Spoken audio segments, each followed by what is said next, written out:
this was the time required for that. So that's our fault, and that was a little bit awkward, and had Mohammed on the hot seat up here. But I think what we went through here was very important.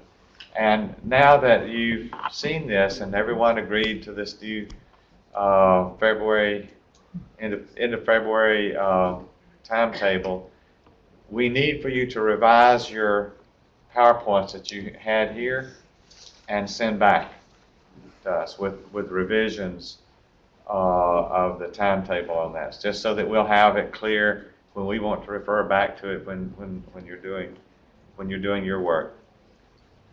The other thing is that in a couple of the presentations there seem to be some missing pieces, like what publications are you planning, or what are you planning to do for the stakeholder engagement. So if you would, I hope you made notes on the questions that came up during the sessions, that you will enhance your 7 pages. You can make 8 pages if you want to, or 9 or 10. It doesn't matter really, but please try to follow up on that. So that was the second thing. The third thing relates to this fast track and the matched data, John. I'm not sure that everyone is still on the same page on that. And the way I interpreted that as a question is, what do you do if you have the farm survey data? You've got the villages named, and maybe even more than that, but you don't have GPS coordinates. And so you were saying that could still be matched data, because you know the village, and so you can get you need to interpolate the weather data to that village. You won't have it to an exact GPS coordinate. And the same is true for soil data. So that you will have soil, weather, management from the survey, and all of that information to run the crop models. Now, I wanted to make sure that this is the right interpretation for people when they go back, that they don't get bogged down because they don't have GPS coordinates. That's exactly right. Okay. Yeah. So, okay. Yeah, no, I think the point is just that we've got management data for each farm, for each sample farm. Say we've got our 30 farms for our fast track. So we've got individual management for each one of those 30. So that gives us spatial variability right there, right? An important component of spatial variability. And then, sure, the way I'm thinking about the weather and the soils data is, like you said, the weather data is, even if you had GPS coordinates for a farm, you don't have a weather station on that farm. No. So you're going to be approximating, matching as best you can, weather data to farm data. So let's not let that, cause us to not take advantage of the fact that we have individual farm management data. Okay. So, and likewise, just like you said with soil. So, I understand, it's a little bit of a challenge, but, that's the way this research works. Yeah, I want to comment on that. We're trying to achieve the best approximation we can, Right. given the information we have. Right. Particularly for the fast track. Just quickly on that, and also, in the climate team this week, we talked about how at best we can get within, 3 or 4 kilometers weather sites at very, very best, and oftentimes we're talking about 25 kilometers. So we don't need a GPS to the 8th decimal point, which again, in many cases, if the villages are on the map, rather than getting in your car and driving around, you may be able to do it from one place. So is there any question about that? Peter has a comment. Peter. No, I can't resist making a comment. Good. I think all right, but I think also it's just important that people are doing it, particularly those who are quicker than others, to share their experience of what has kind of worked, the lessons learned. If there are any shortcuts or longcuts, whatever. To learn from doing it as well. And I think a way to do that would be to communicate it through the AgMIP website, or to delete so that everyone could have access to that information as some successes are made on that. So that's very good. Kiara? Yeah, we may be using, if there are 30 farms, and if some farms are very close, we may be using the same level of data. Absolutely. Right. Absolutely.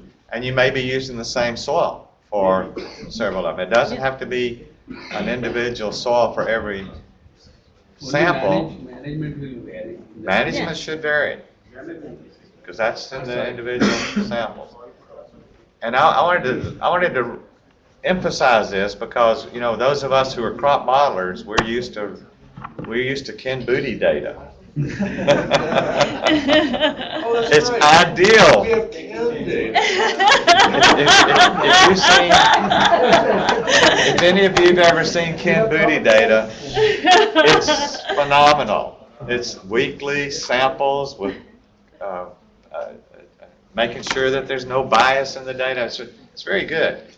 But this is not even silver level AgMIP sentinel site data. It would be somewhere as bronze or tin or lead. I'm not sure what it is. But doing the best we can is really what is the main message here. So don't get bogged down with that. And I think you saw the data from Machaco's. All of this dirty work had been done ahead of time for that. These weren't really measured weather data or measured soil samples at each one of these fields. So anyway, I wanted to go through that so that people won't get frustrated when you think that the quality of the information you're putting in is not ideal. It's not ideal.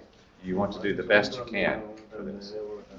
Let me just comment on something that I worked on this morning with Cheryl and John Hargraves.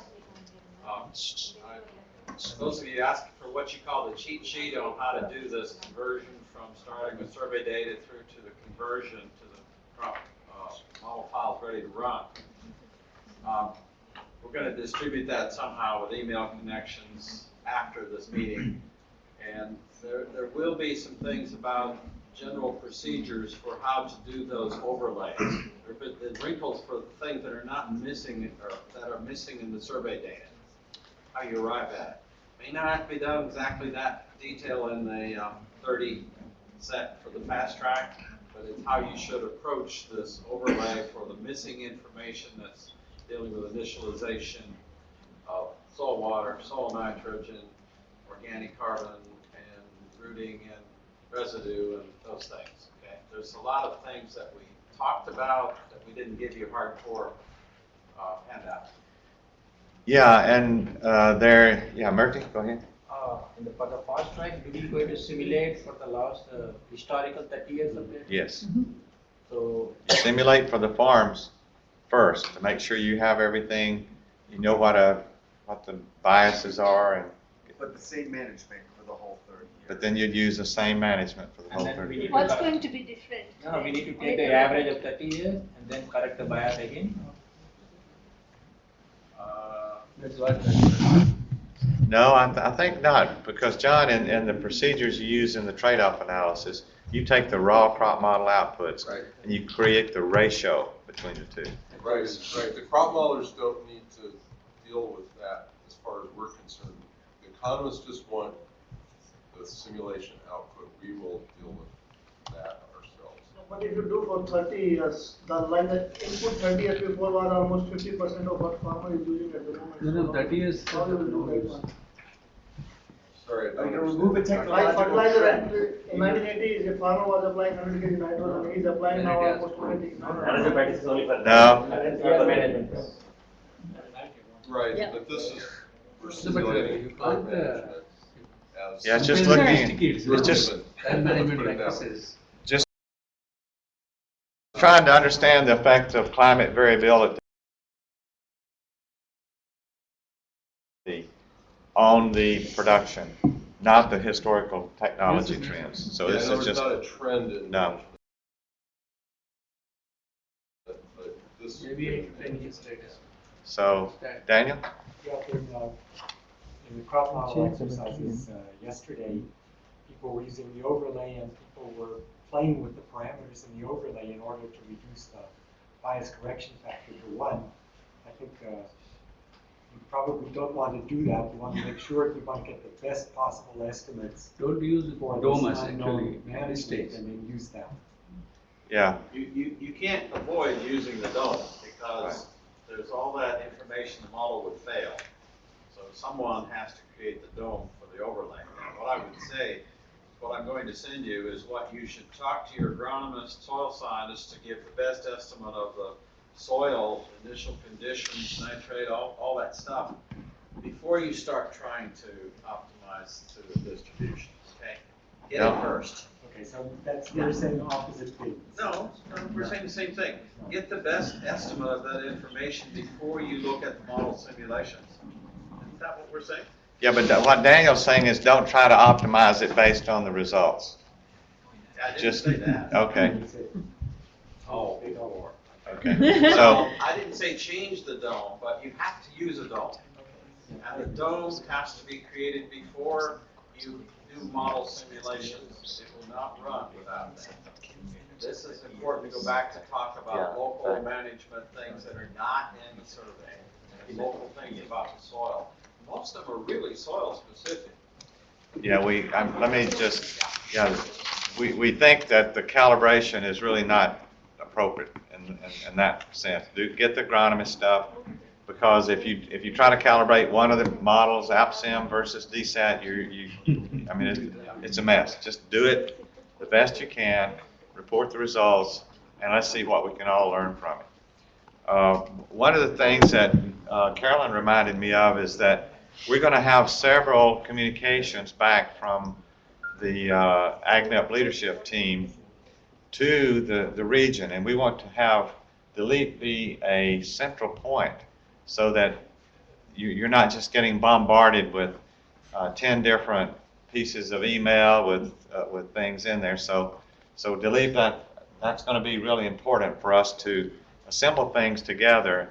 And one of the things that we did not do yet as the leadership team, we did not try to assemble the communications that we need to have back to you. And so that's what we'll work on collectively. And after I finish this, we may want to ask, what things you think you need from us as you continue your work.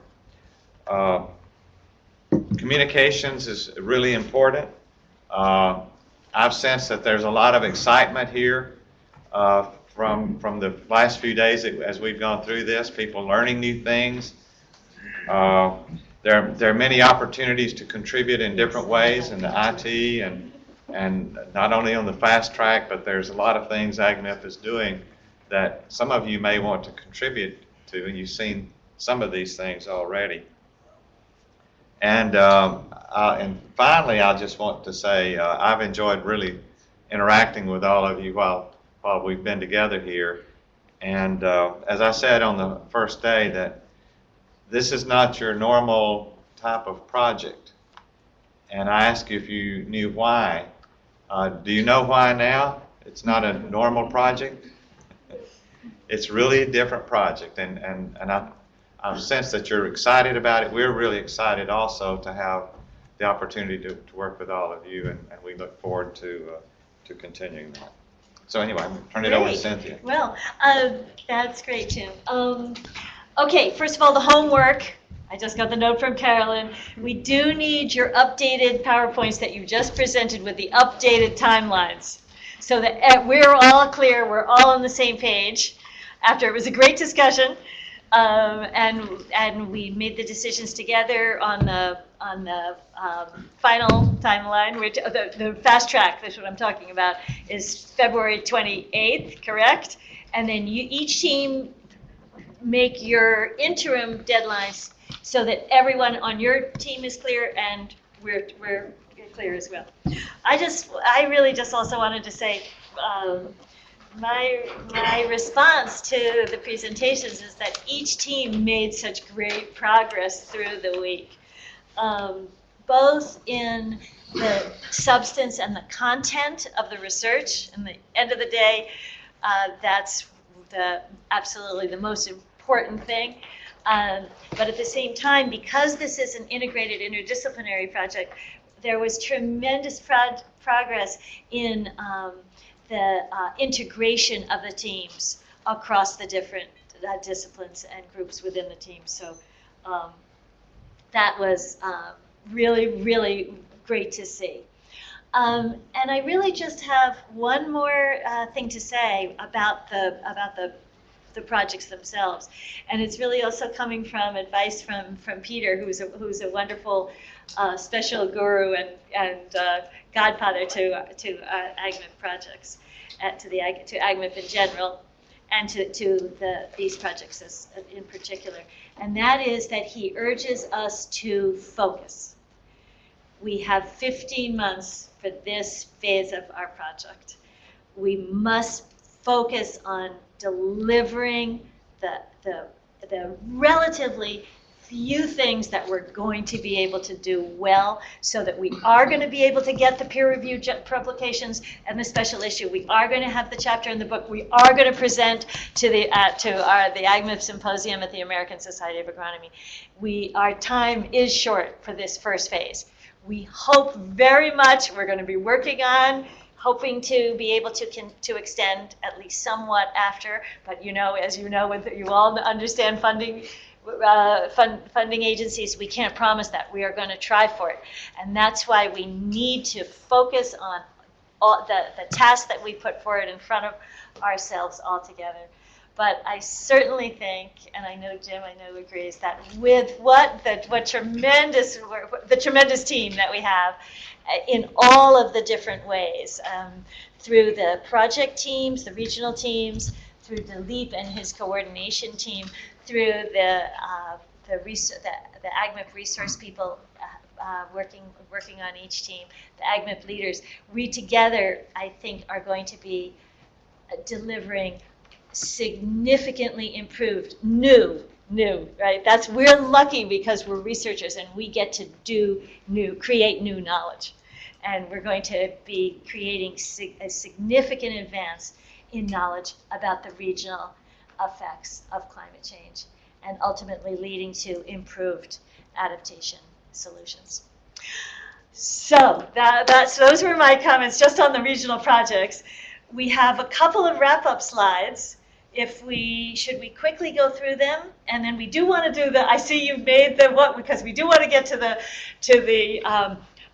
what worked and what could be improved. So let's get to that. This won't take long, I don't think. Oops, let's see. That's that one.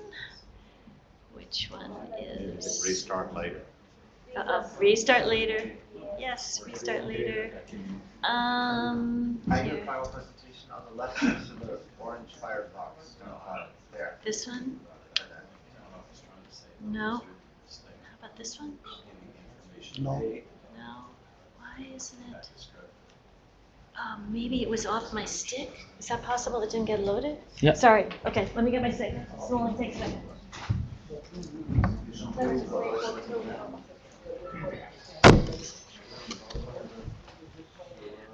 Can I take this one out?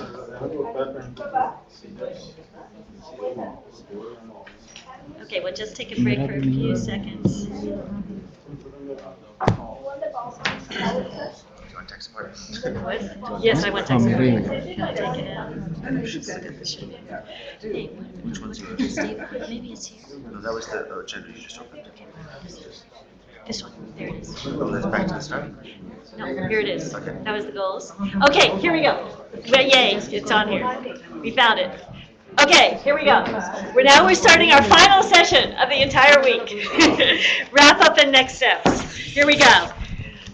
Way back on Monday morning, we looked at this.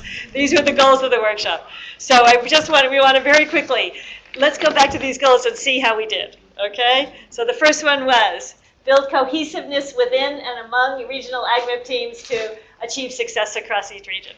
Check. But the next one, consider stakeholders' concerns and needs. We had a wonderful session on Monday with stakeholders that set the stage for our plans for actually engaging actively with stakeholders in every single project. So that, I think, definitely check.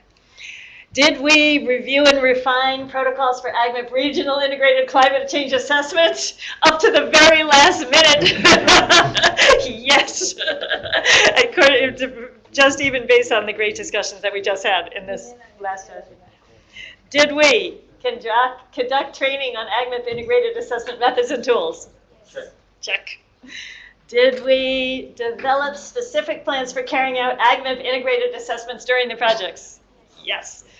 The final one, actually, I didn't put a check because when I was making this early this morning, we hadn't really talked about the publications, but it certainly seems like we now, I think, are much clearer on publication outputs, including the special in the book.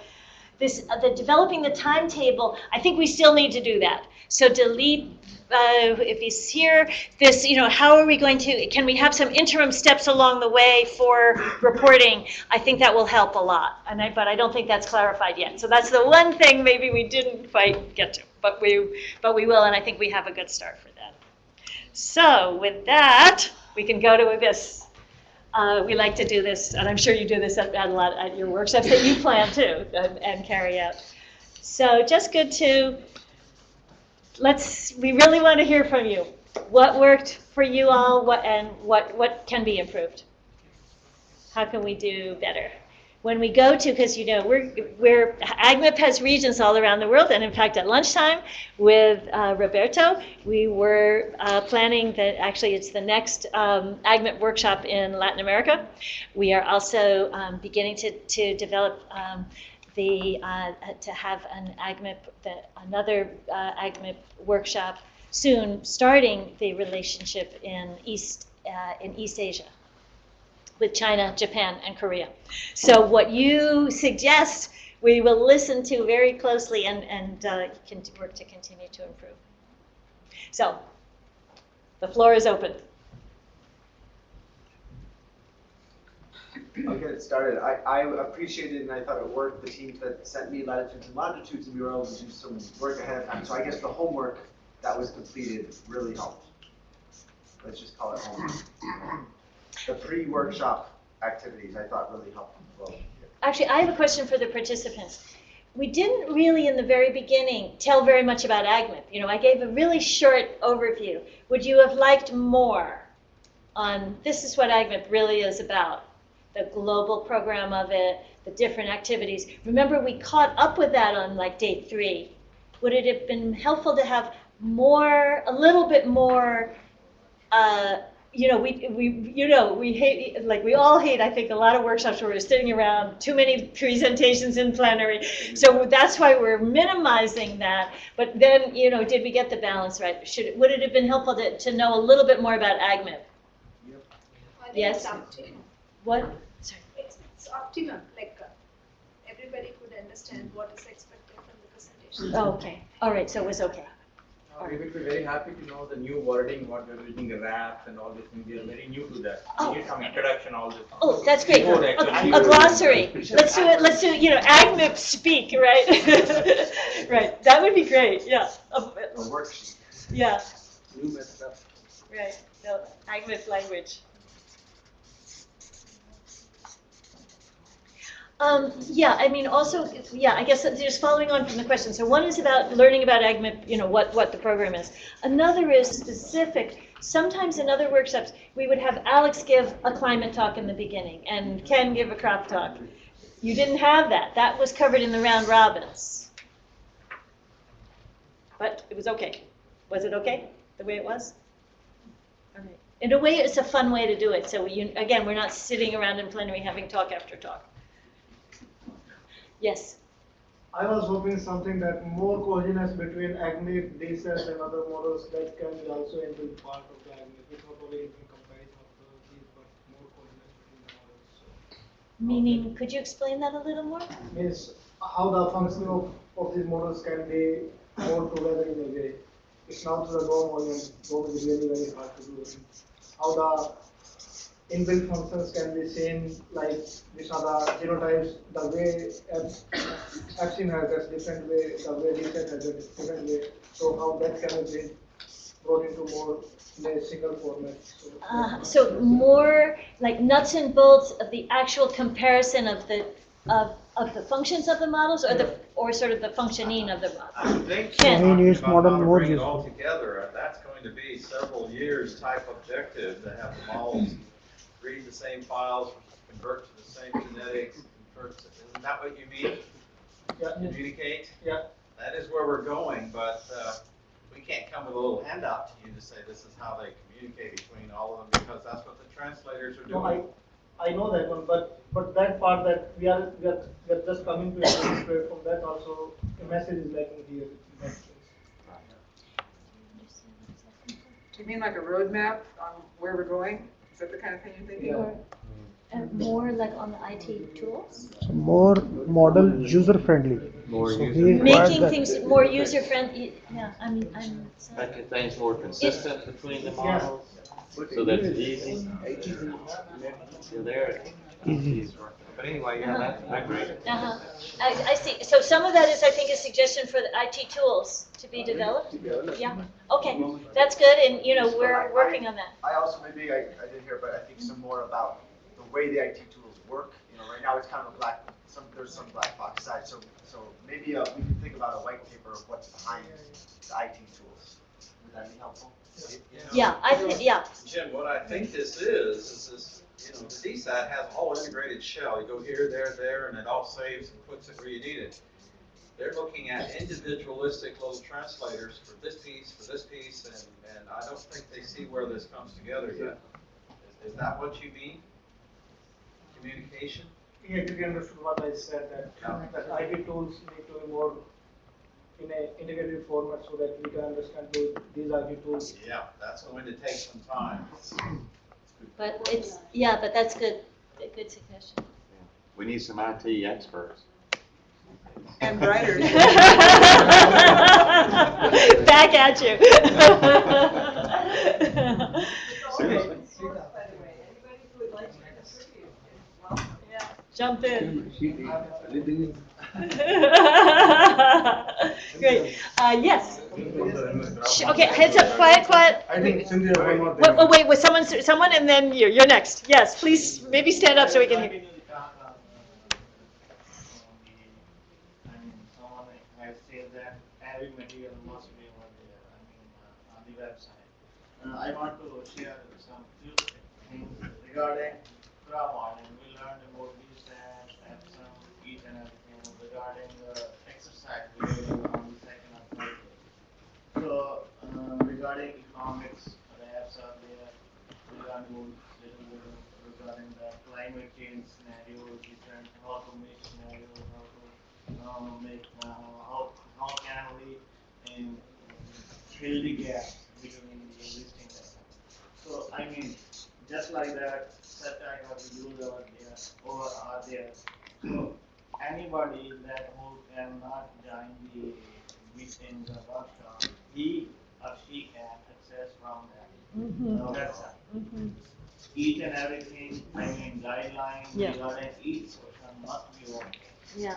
Well, This is much. Yes, So it's that a, he can get the access from that. Even some of the person from our side, if he will not have the clearance about that, he can also access when he becomes back to the room. yeah.